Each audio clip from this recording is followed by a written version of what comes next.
Big Boss season 8 தற்பொழுது இறுதி கட்டத்தை எட்டியிருக்கு. இப்பதான் பிக் பாஸ் சூடு பிடிக்கவே ஆரம்பிச்சிருக்குன்னு கூட சொல்லலாம். அப்படி ஒரு விஷயத்தை தான் பிக் பாஸ் பண்ணிருக்காரு. போட்டியாளர்களை ரோஸ்ட் செய்யற மாதிரி தரமான ஒரு சம்பவத்தை செஞ்சிருக்காரு நம்ம பிக் பாஸ். அது என்னன்னா வேற ஒண்ணும் இல்லைங்க, வெளியே போன போட்டியாளர்கள் திரும்பவும் வீட்டுக்குள்ள வந்து போட்டியாளர்களோட தவறுகளை சுட்டி காட்டணும்.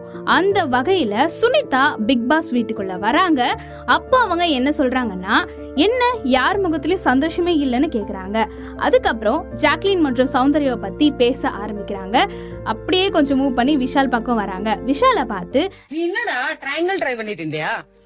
நம்பு, அந்த பக்கம் ரிங் மோதிரம் வருது, லாக்கெட் வருது. நீ என்ன ட்ரையாங்கிள் லவ் பண்ணிட்டு இருக்கியா? இந்த பக்கம் ரிங் மோதிரம் வருது, அந்த பக்கம் செயின் வருதுன்னு கேட்க விஷால் முகமே மாறி போச்சு. எல்லாரையுமே கேள்வி கேட்க ஆரம்பிச்சிடறாங்க. இத பார்த்த பிபி ரசிகர்கள், சுனிதாவா இது?